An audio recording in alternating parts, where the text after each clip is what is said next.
Hello everyone, welcome to Sanmarga classes. 9ನೇ ಪ್ರಶ್ನೆ, ಈ ಕುಟುಂಬ ಎಂಬಂತಹ ಚಾಪ್ಟರ್ ಇಂದ ಈ ಸಮುದಾಯದಲ್ಲಿ ಮಾತೃ ಪ್ರಧಾನ ಕುಟುಂಬವು ಕಂಡು ಬರುತ್ತದೆ ಅಂತ ಕೇಳಿದ್ದಾರೆ.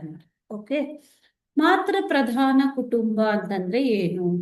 ತಾಯಿಯೇ ಒಡತಿಯಾಗಿರುವ ಮತ್ತು ತಾಯಿಯ ಹೆಸರಿನಲ್ಲಿ ಆಸ್ತಿ ವಹಿವಾಟುಗಳು ನಡೆಯುವಂತಹ ಕುಟುಂಬವೇ ಮಾತೃ ಪ್ರಧಾನ ಕುಟುಂಬ. ಹಾಗಾದ್ರೆ ಮಾತೃ ಪ್ರಧಾನ ಕುಟುಂಬವು ಎಲ್ಲಿ ಕಂಡು ಬರ್ತಾ ಇದೆ? ಆಪ್ಷನ್ಸ್ ನೋಡೋಣ.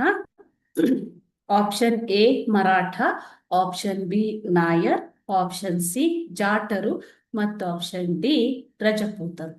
ಸರಿಯಾದ ಉತ್ತರ ಬಂದ್ಬಿಟ್ಟು ಆಪ್ಷನ್ ಬಿ ನಾಯರ್. ಕೇರಳದ ನಾಯರ್ ಕುಟುಂಬ ಮತ್ತು ಈಶಾನ್ಯ ಭಾರತದ ಈಶಾನ್ಯ ರಾಜ್ಯದ ಕೆಲವು ಬುಡಕಟ್ಟು ಜನಾಂಗದಲ್ಲಿ ಈ ಮಾತೃ ಪ್ರಧಾನ ಕುಟುಂಬವು ಕಂಡು ಬರ್ತಾ ಇದೆ. ಓಕೆನಾ? ಸೊ ಆಪ್ಷನ್ ಬಿ ನಾಯರ್ ಸರಿಯಾದ ಉತ್ತರ. Thank you.